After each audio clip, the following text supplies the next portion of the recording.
तो बोलेगा मेरा बच्चा है ना हीरो है, ऐसा ही कोई बोलेगा। यानी कि सबको अपने शरीर के प्रति और शरीर के रिश्तेदारों के प्रति बहुत ही मोह होता है।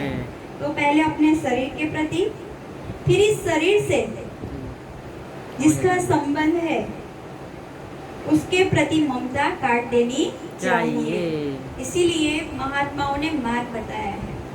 क्या मार्ग बताया है? कि हमारी जो बुद्धि है वो संसार को दो और मन है वो सिर्फ परमात्मा को दो। पर हम करते हैं उल्टा, मन संसार को देते हैं और बुद्धि भगवान में लगाते हैं। कोई दो व्यक्ति थे और वो भगवान में बहुत तर्क कर रहे थे, तो भगवान की बुद्धि पे वो लोग संशय करते हैं और बोलते हैं कि देखो कितना बड़ा आम का पेड़ है और उस पे फूट कितने छोटे छोटे आते हैं। और दूसरा बोल रहा है अरे भगवान की बुद्धि तो देखो कितना बड़ा खरबूजा है और उसको भगवान ने जमीन पे रखा है। तो वो भगवान की बुद्धि में भी संशय करते हैं। उसी टाइम पे वहाँ पे एक महात्मा हो गए, उन्होंने ये सुन लिया तो बोले अरे भगवान का कुछ भी किया हुआ ऐसा नहीं है जो प्रकृति के प्रतिकूल हो। भगवान की बुद्धि आपके नजर में आने वाली नहीं है, उनकी लीला आपकी समझ में आने वाली नहीं है। अगर उन्होंने खरबूजा पेड़ पे रखा होता तो आपका अच्युतम केशवम हो जाता।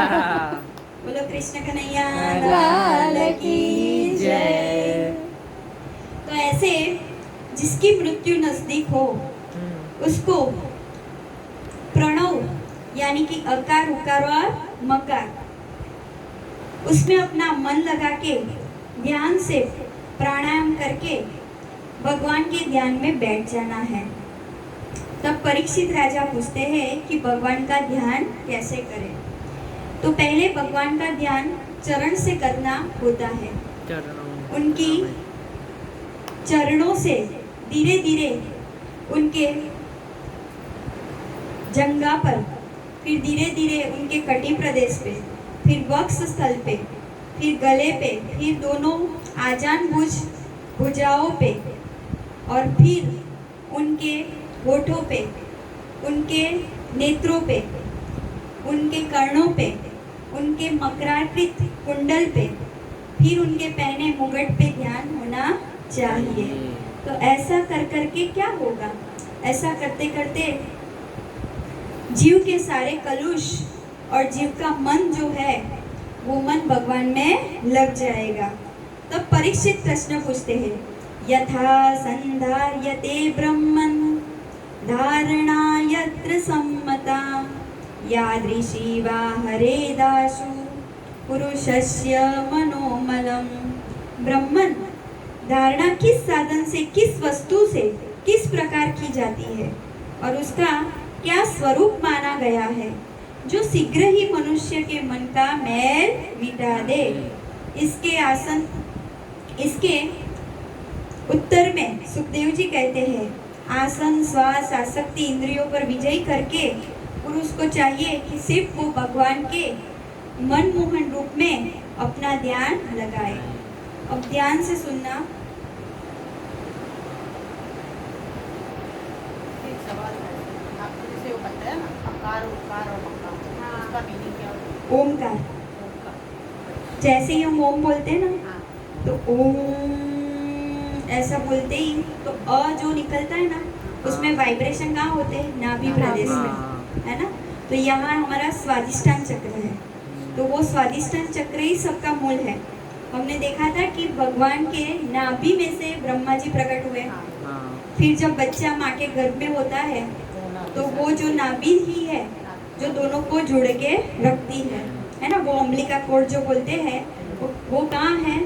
दोनों की नाभि से, यानी नाभि से ही सबका सर्जन होता है। अगर किसी के शरीर में तकलीफ हो, वेन्स उसकी बंद हो गई हो, है ना, तो सिर्फ नाभि में ही वो देसी घी आता है ना, वो लगाने से पूरा वो खुल जाता है। तो हमारी हेयर से भी पतली वेन्स और आर्टरी होती है, कैपिलरीज होती है। तो उसको भी अगर शुद्ध करना है, उसमें ब्लॉकेज हटाना है तो नाभि में ही लगाया जाता है। इवन उसका बहुत बड़ा साइंस है। इसलिए अ बोलते हैं तो यहाँ से वाइब्रेशन होता है, ऊ यहाँ पे यानी कि हमारे विशुद्धि चक्र में आके वाइब्रेशन करता है। तो उकार अगर लंबा खींचते हैं ना तो हमारा विशुद्धि चक्र खुलता है। जिसका भी विशुद्धि चक्र शुद्ध होता है ना उसको वाणी की विद्या सिद्ध होती है ना। फिर म यहाँ पे आता है, हमारे मुंह में आए पे एंड होता है और ये हमारा जो है वो यहाँ से कनेक्टेड है, यानी कि हमारा जो ब्रह्मरंध्र है और यहाँ पे आज्ञा चक्र है वो दोनों को वाइब्रेट करता है। यानी हमारी जो पूरी नर्वस सिस्टम है ना वो नर्वस सिस्टम पूरा ट्रांसपोर्टेशन फास्ट हो जाता है। तो ओमकार का जो जाप है ना वो साइकोलॉजिस्ट ने भी प्रूव किया हुआ है, एम्स की रिसर्च है जिसमें ये ओमकार करने से बहुत सारे डिसीज है ना वो क्योर हो जाते हैं। ऐसा रिसर्च वाला वीडियो है, इसीलिए मेडिटेशन में ओमकार किया जाता है ना। का साइंस सब्जेक्ट है उनका कहीं तो इस प्रकार सुखदेव जी समझाते हैं कि कैसे भगवान का ध्यान करना चाहिए। अब इसको सुनने के बाद आपको सब जगह पे भगवान ही नजर आएंगे कि सारी सृष्टि भगवान ही है। तो सृष्टि कैसे भगवान की है वो दिखाने के लिए अब सुखदेव जी परीक्षित राजा को बोल रहे हैं। ध्यान से सुनना, इसी के साथ हम भी भगवान का ध्यान करेंगे, है ना। देखो, जल, अग्नि, वायु, आकाश, अहंकार, महतत्व और प्रकृति, ये 7 आवरणों से घिरे हुए इस ब्रह्मांड शरीर में जो विराट पुरुष भगवान है वे ही धारणा के आश्रय है, उन्हीं की ही धारणा की जाती है। सब में क्या है? भगवान है और उन्हीं ने ये सारा जगत धारण किया हुआ है। चाहे वो जल हो, चाहे वो अग्नि हो, चाहे वो वायु हो, चाहे वो आकाश हो। आकाश में जब विकार हुआ तब अहंकार प्रकट हुआ, उसके बाद महतत्व और प्रकृति, ये सब 7 आवरण है। और वो किसका शरीर है? विराट पुरुष का। तो ये विराट पुरुष ही क्या है? स्वयं भगवान है। आगे देखते हैं। अब आंखें बंद करेंगे और सब अच्छे से भगवान का ध्यान करेंगे। तत्वज्ञ पुरुष उनका इस प्रकार वर्णन करते हैं। क्या? पाताल विराट पुरुष के तलवे है। भगवान के जो कोमल कोमल तलवे है वो सबसे नीचे का लोक पाताल है। तो पाताल भगवान के तलवे है, उस पे ध्यान लगाओ। उनकी एड़िया है और पंजे है, वो उसके ऊपर का लोक यानी कि रसातल है। पाताल के ऊपर जो लोक आता है जिसको रसातल बोला जाता है, और वो रसातल कौन है? भगवान की एड़िया और पंजे है। गुल्फ, एड़ी, ऊपर की गांठें, वो उससे ऊपर का लोक यानी कि महातल है। सबसे नीचे पाताल, उसके ऊपर रसातल, उसके ऊपर महातल, वो भगवान की एड़िया है। फिर जो वितल और अतल है उसमें से जांघे वितल लोक है, अतल घुटने हैं, और पेड़ भूतल यानी कि पेड़ू का जो पार्ट है, जो हमारी नाभि प्रदेश के नीचे का जो भाग है वो भूतल है, जो भगवान का पेड़ू का भाग है। और परीक्षित उनके नाभि रूप सरोवरों की आकाश कहते हैं। उनकी नाभि क्या है? तो हम जो सरोवर देखते हैं वो सरोवर भगवान की नाभि है। जो स्वर्ग लोक है वो स्वर्ग लोक भगवान की छाती है। उसके ऊपर आता है महरलोक। महरलोक भगवान के गले का भाग है। उसके ऊपर आता है जनलोक। जनलोक भगवान का मुख है। और उसके ऊपर आता है तपोलोक। तपोलोक भगवान का ललाट यानी जहाँ पे हम तिलक करते हैं वो ललाट भगवान का तपोलोक है। और ऐसे सहस्त्र सिर वाले भगवान मस्तक समूही सत्यलोक है। बोलो कृष्ण कन्हैया लाल की जय। इतना ही नहीं, जो उनकी भुजाएं है वो इंद्रादि आदि देवता है। इंद्रादी अवधि देवता कौन है? भगवान की भुजाएं है। जो कान है वो कान कौन है? तो सारी दिशाएं। ऐसा हम बोलते ना, हम बोलते कोई नहीं सुनता, नहीं, दिशा में आवाज जा रही है ना, आकाश में वो शब्द जा रहा है।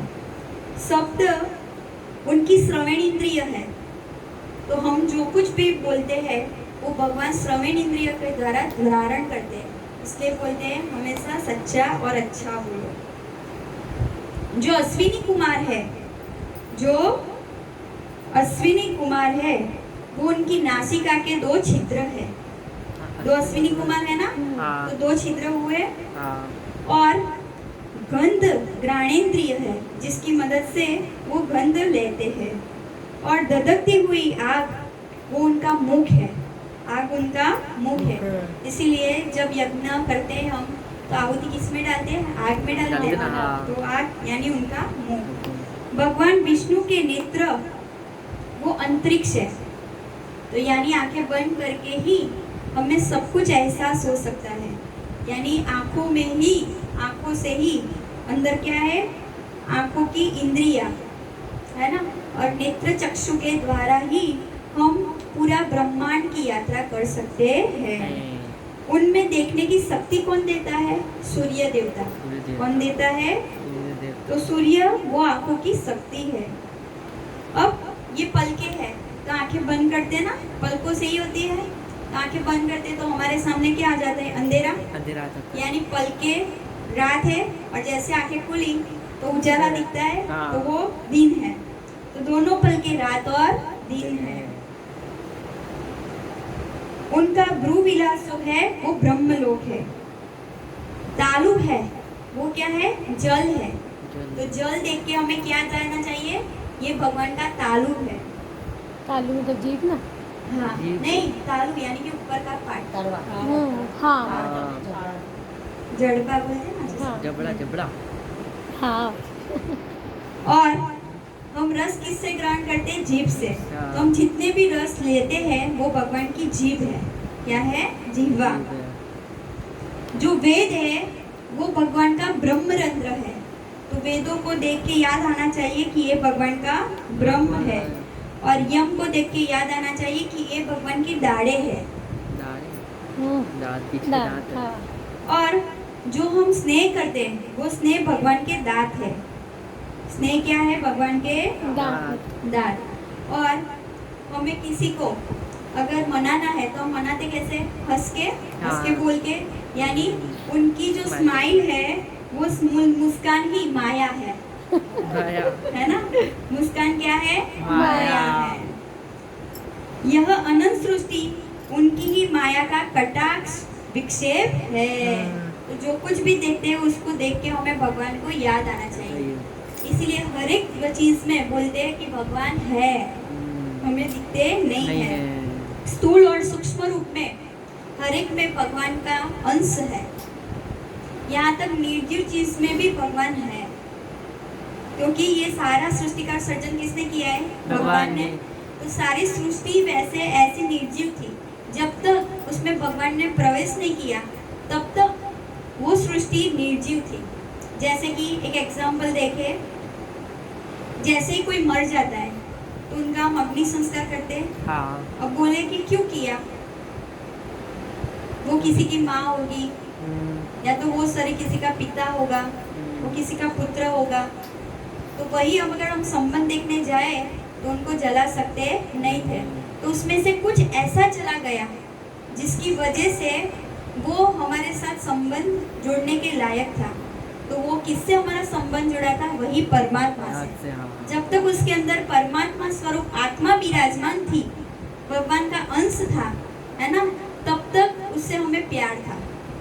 पर जैसे ही वो आत्मा स्वरूप परमात्मा वहां से निकल जाते हैं, तुरंत वो शरीर क्या हो जाता है? एक मृत देह हो जाता है, उसमें कोई शक्ति रहती नहीं है। तो हर एक अंश में भगवान अंदर प्रविष्ट होते हैं, इसी की वजह से हमें उसमें प्यार होता है। अब हम बोले कि हम तो इससे प्यार करते हैं, इससे प्यार करते हैं, पर एक्चुअली में तो हम प्यार किससे कर रहे हैं? वही परमात्मा की सत्ता से प्यार करते हैं, है ना। लज्जा वो भगवान के ऊपर के होठ है, लोभ भगवान का नीचे का होठ है, उनके जो दो स्तन है वो धर्म है, और पीठ है वो भगवान से ही भगवान की जो पीठ है वो अधर्म है। क्या है? अधर्म। जितने प्रजापति है वो उनकी मूत्र की इंद्रिया है, मित्रा वरुण है वो अंडकोश है, समुद्र उनकी कोख है। अब माता जब कुछ भी धारण करती है, या तो हम खा के जो भाग में पचाते हैं वो कहाँ पचाते हैं? अंदर स्टमक के अंदर ना, टमी, यानी कि वहाँ पे ही सब कुछ है, उसके अंदर ही, यानी समुद्र में सब कुछ है। यहाँ तक बीज निकला तो भी समुद्र से निकला, रत्न निकले तो भी समुद्र से निकले, यानी समुद्र के अंदर सब कुछ छुपा हुआ है। और बड़े बड़े पर्वत क्या है? तो पर्वत को देख के हमें याद आना चाहिए ये भगवान की हड्डियां है। क्या है? हड्डियां। राजन, विश्व मूर्ति विराट पुरुष की नाड़ियां, वो नाड़ियां कौन है? जैसे हमारे अंदर नाड़ियां है जिससे रक्त प्रवाहित होता है, वैसे ही जितनी भी नदियां है वो नदियां भगवान की नाड़ियां है। क्या है? नाड़ियां। वृक्ष क्या है? वृक्ष भगवान के रोम है, रोम है। क्या है? हमारे रोम छिद्र है ना, जिसमें रोम आते हैं, वो रोम क्या है? वृक्ष है। यानी जब हम वृक्ष को काटते हैं तो भगवान की रोम पे हम प्रहार कर रहे हैं। परम प्रबल वायु, ये वायु स्वरूप कौन है? तो भगवान ही है जो हमारे श्वास के अंदर जा रहे हैं और बाहर निकल रहे हैं। अगर वो वायु हमें लेना जाना बंद हो गया, दैट मीन्स हम मृत हो गए।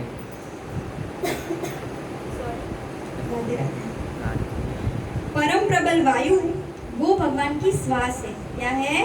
श्वास। काल, ये काल रूपी जो समय चल रहा है वो उनकी चाल है। जैसे चाल गतिमान होती है, तो जो समय चक्र है वो भी कैसा है? गतिमान, समय रुकता नहीं है।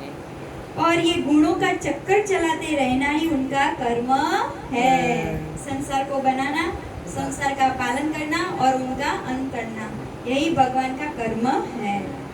परीक्षित, बादल को तुम क्या समझते हो? वो भगवान के केस है, बादल भगवान के केस है। संध्या उस भगवान का वस्त्र है। महात्माओं ने अव्यक्त मूल प्रकृति, ये जितनी भी प्रकृति हमने वर्णन की ना, नदी, पर्वत, बादल, ये जो भी हमने बोला वो सब, ये मूल प्रकृति सब क्या है? भगवान का हृदय। क्या है? हृदय। और सब विकारों का खजाना उनका मन है। मन में ही सब विकार आते हैं। और मन का कारक देव है चंद्रमा। तो चंद्रमा क्या है? भगवान का मन। महत तत्व सर्वात्मा भगवान चित्त कहते हैं। महत तत्व को क्या बोलते हैं? परमात्मा का चित्त। और चित्त में ही है तो सब कुछ हमारे बस जाता है। जैसे आप कहीं पे जा रहे हो, है ना, तो इसमें आपको कितने सारे लोग मिलेंगे, पर हर कोई आपको याद रहता है। और उसी टाइम पे अगर आपके सामने सांप आ गया तो अब हर कोई नहीं बोलेगा ना, तो बोलोगे कि हमें ऐसा सांप दिखा था, है ना, यानी कि वो चित्त में छप गया।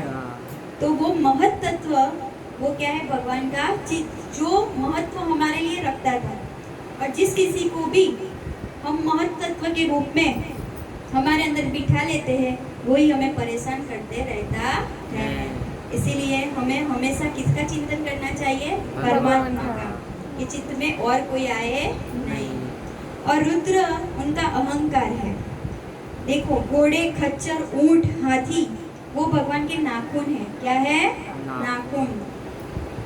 वन में जो मृग, पशु रहते हैं वो उनका कटी का प्रदेश है, यानी कमर का प्रदेश है।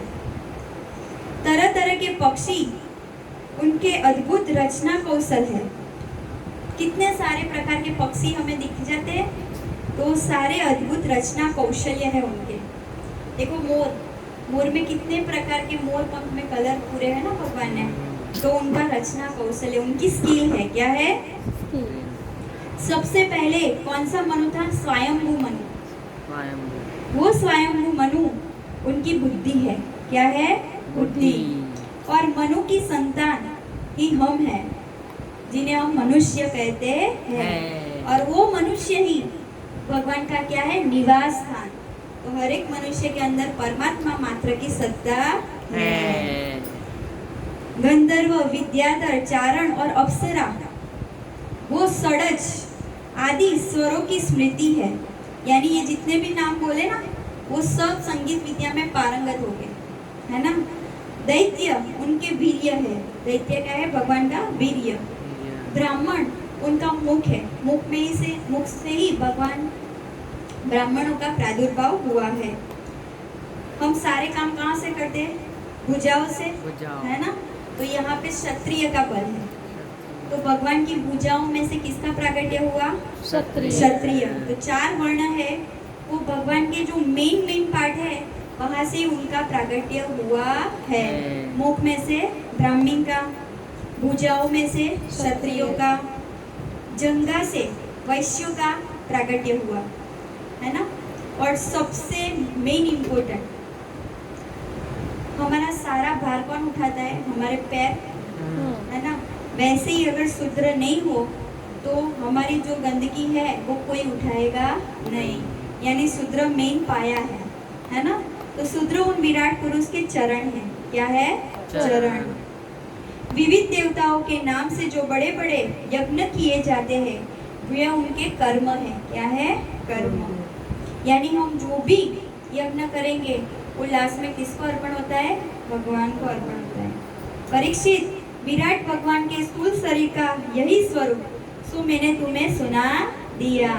तो अब इसको सुनने के बाद लगता है कि सारा संसार किसके मई है, भगवान के ही मई है।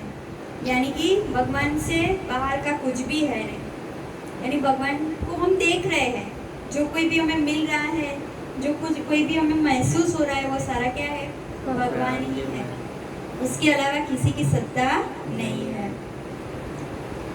भगवान से भिन्न और कोई भी वस्तु नहीं है। तम सत्यमानंद निधिम भजेत नान्यत्र सज्जेत यत आत्मपात। यानी कि उन सत्य स्वरूप आनंद निधि भगवान का ही भजन करना चाहिए। अन्य किसी भी वस्तु में आसक्ति नहीं करनी चाहिए, क्योंकि वह आसक्ति जीव के अधः पतन का हेतु होगी। इसी के साथ हमारा प्रथम अध्याय तृतीय स्कंद का हम श्यामा श्याम को अर्पण करते हैं।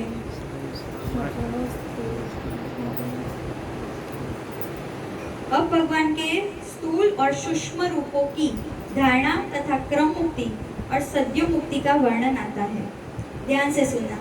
सुखदेव जी कहते हैं कि इस प्रकार विराट पुरुष स्वयं कौन है, भगवान ही है। और जो भी हमें दिख रहा है वो सारा भगवान है। बोल रहे हैं कि लोगों की बुद्धि स्वर्ग आदि निरर्थक नामों में फंस जाती है। शाब्दस्य ही ब्रह्मणम एष पंथा। लोगों की बुद्धि स्वर्ग आदि निरर्थक नामों के फेर में फंस जाती है। जीव वहाँ सुख की वासना में स्वप्न सा देखता हुआ भटकने लगता है। देखो, कोई कोई होता है वो स्वर्ग की इच्छा के हेतु यज्ञ करवाता है, स्वर्ग की इच्छा के हेतु वो कर्म करता है ना। तो ऐसे ही सुख की इच्छा के कारण लोगों की बुद्धि भटक जाती है, परंतु सच्चा सुख उसमें है नहीं। सच्चा सुख किसमें है, भगवान के नाम में है। किसमें है, नाम में। विविध नाम वाले पदार्थों से उतना ही व्यवहार करना चाहिए जितना हमें प्रयोजन हो। यानी कि जैसे कि ये तकिया है ना, इसका यूज हम किस लिए करते हैं, सोने के लिए। फिर ऐसे नहीं पूरे दिन तकिए को साथ साथ लेके चले, यानी जितना प्रयोजन हो उतना ही वो चीज से मन जुड़ना चाहिए। ऐसे ही जो जीवित वस्तु है उससे भी हमें ऐसा ही व्यवहार करना चाहिए। जैसे महात्मा लोग कितने सारे लोगों से हर रोज मिलते होंगे, यहाँ तक उनके वहाँ तो हर रोज भंडारा चलता है, पर वो अपने भजन के टाइम पे सिर्फ भजन ही करते हैं। सब में भगवान को देख के वो सबकी सेवा करते हैं, और हम जितने लोगों से मिलते हैं उतने लोगों से हमारा मन जुड़ लेते हैं। और वो है सब में भगवान देख के उस हिसाब से वो अपना मन भगवान में लगाते, जबकि हम उन लोगों से लगाते। तो ये हमारे में और उनमें डिफरेंस है ना। तो जिस किसी वस्तु से जितना व्यवहार का प्रयोजन है उतना ही रखना चाहिए।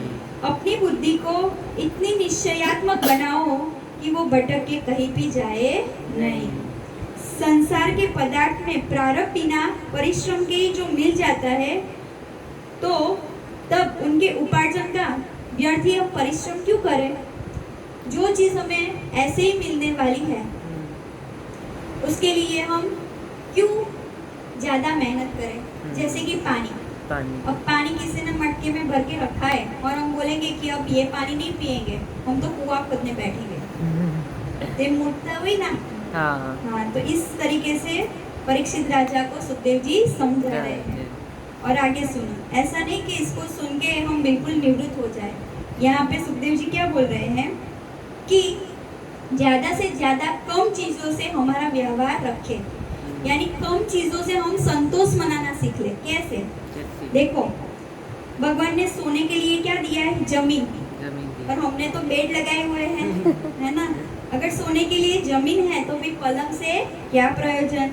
फिर बोल रहे हैं कि भगवान ने भुजाएं दी है, भुजाएं को ही तकिया बनाओ। और हमने तो पिलो रखे हुए हैं।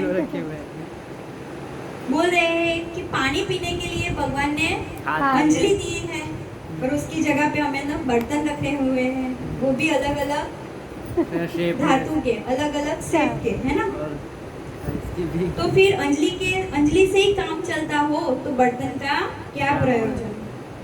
फिर बोलते हैं कि आपको लगता है कि वस्त्रों ने हमारा शरीर ढंका हुआ है, पर सही में हमारी जो दिशा है वो हमें संभालती है ना। और बोलते हैं दिशाओं ने वस्त्र बन के हमें ओढ़े रखा है। ये हमारी बुद्धि से परे की बात है। फिर बोलते हैं कि अगर वृक्षों की छाल मिल जाए और वही वस्त्र के लिए यूज हो तो फिर कपड़े का क्या प्रयोजन। ये सारी चीज किसके लिए रखी है? सन्यासी, जो सब कुछ छोड़ के विरक्त हो गया है। फिर बोल रहे हैं कि अगर गृहस्थी के घर से भिक्षा नहीं मिले तो क्या भगवान ने वृक्ष नहीं दिए? वृक्षों ने फल फूल देना बंद कर दिया, तो क्या फल फूल देने के लिए वृक्ष है ना। फिर बोल रहे हैं पानी पीने के लिए क्या नदियाँ सूख गई है? तो नदियाँ के पास जाके पानी पियो। फिर बोले कि कोई मानव निर्मित घर में रहने की जरूरत नहीं है। क्या भगवान ने पहाड़ नहीं रखे हैं? पहाड़ों में तो उन्होंने सर्व से अच्छी व्यवस्था की हुई है। तो गुफाएं बंद हो गई है और सब छोड़ो। क्या शरणागत वत्सल प्रभु ने अपने भक्तों की रक्षा करनी बंद कर दी है? तो सबके नाथ कौन है? जगन्नाथ। बोलो जगन्नाथ की जय। यानी सबका आश्रय छोड़ के हमें केवल भगवान की शरण लेनी चाहिए। बोल रहे हैं कोई साधक अपने शरीर के भीतर अपने हृदय आकाश में विराजमान भगवान के प्रादेश मात्र स्वरूप की धारणा करता है। और ये धारणा करते कि जो योगी लोग है वो अपना शरीर छोड़ते हैं। बोल रहे हैं जब तक मन इस धारणा के द्वारा स्थित न हो जाए तब तक बार बार इस चिंतन स्वरूप भगवान को देखने रहने की चेष्टा करनी चाहिए। यानी जैसे हमने ध्यान किया कि सब कुछ जो है वो भगवान में ही है। फिर दूसरा ध्यान करवाया कि भगवान के चरण कमल से लेके कैसे उनका जो सिर है वो बना हुआ है, तो उसका चिंतन करना चाहिए। फिर भगवान को नहलाओ, फिर भगवान की जो 8 याम है की सेवा है वो आंखें बंद करके करो, है ना। तो पूरा हमारा दिन है ना ऐसे समय व्यतीत होना चाहिए। जो बाकी समय हमारे पास मिलता है ना वो, पर हम क्या करते हैं, हम वो बाकी समय को चैंटिंग में या तो इंस्टा पे या तो रील्स में गवा देते हैं। इक्षेत चिंतामय मेनमीश्वरम यावन मनो धारणया वस्तिते। यानी कि हमें सिर्फ केवल भगवान का ही ध्यान करने की चेष्टा करनी करनी चाहिए। भगवान के एक एक अंग का ठीक ठीक से ध्यान करना चाहिए।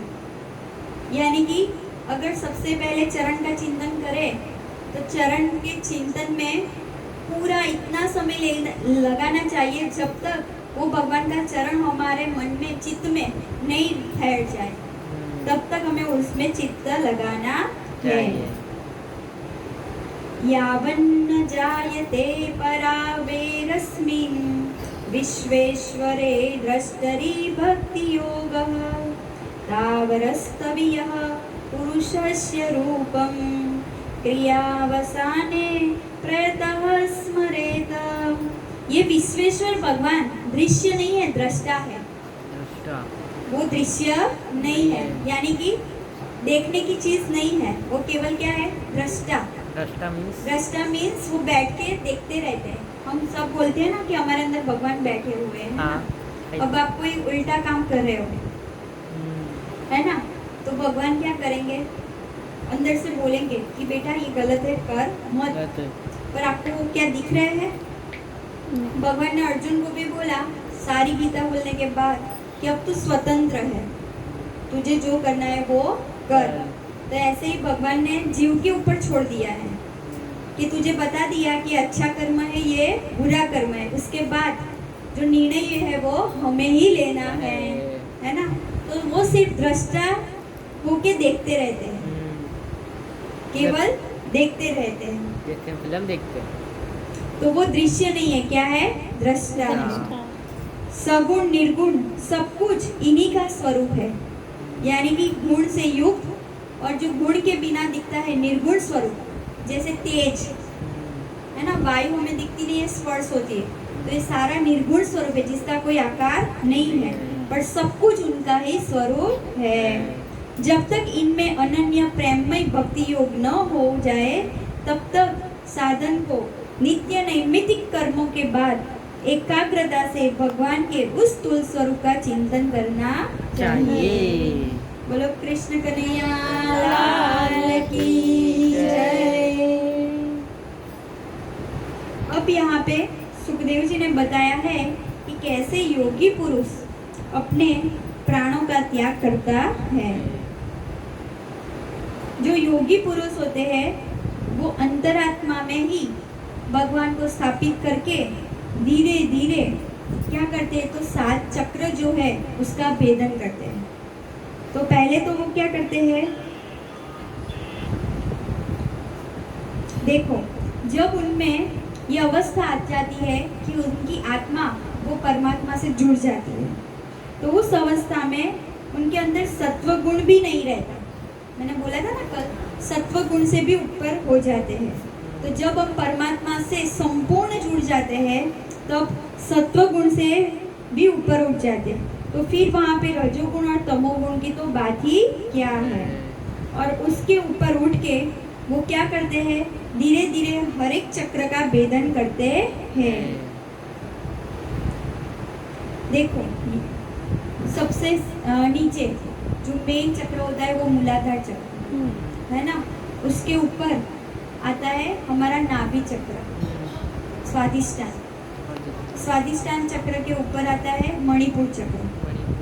मणिपुर चक्र के ऊपर आता है विशुद्धि चक्र, यहाँ पे गले में। विशुद्धि चक्र के ऊपर आता है आज्ञा चक्र, और लास्ट में ये ब्रह्मरंध्र का भेदन करके उनकी आत्मा निकलती है। तो ऐसा करके वो अपना देह का त्याग करते हैं और उनका मन कहाँ जुड़ा होता है? परमात्मा में। अब कोई योगी की ऐसी इच्छा हुई कि मैं और लोगों में भ्रमण करते जाऊं, तो वो कैसे करेगा? यदि प्रस्यास्यनं नृप पारमेष्टयम् वैहायसानामुत यद विहारम। यदि योगी की ऐसी इच्छा हुई कि मैं ब्रह्मलोक में जाऊं, 8 सिद्धियां प्राप्त करके आकाशचारी सिद्धों के साथ विहार करूं, ऐसी कोई योगी की इच्छा हुई, तो वो क्या करेगा? वो त्रिगुणमयी ब्रह्मांड के किसी भी प्रदेश में विचरण करूं तो उसे मन और इंद्रियों के साथ लेकर शरीर से निकलना पड़ेगा। जब योगी लोग प्रयाण करते, सप्त वेदन आवरण को तोड़ के सिर्फ भगवान के लोक में जाते हैं, तो कोई लोग उसके बीच में बाधा नहीं बनता। पर अगर कोई योगी ऐसा सोचता है कि मैं घूमता हुआ वहाँ पे जाऊँगा, तो उसको क्या करना पड़ता है? उनको पहले मन और इंद्रियों को साथ में लेकर शरीर से बाहर निकलना होता है। तो वो मन और इंद्रियों को अपने साथ रखते हैं। समझ में आया? फिर धीरे धीरे धीरे वो सब लोक में रह के फिर लास्ट में उनको समझ में आ जाता है कि इस संसार में रहने जैसा है नहीं। तो संसार चक्र में पड़े हुए मनुष्य के लिए जिस साधन के द्वारा उसे भगवान की श्री कृष्ण की अनन्य प्रेममयी भक्ति प्राप्त हो जाए, उसके अविरक्त हो और कोई भी कल्याणकारी मार्ग है नहीं। यानी फिर वो सिद्ध भगवान के लोक में चले जाते हैं।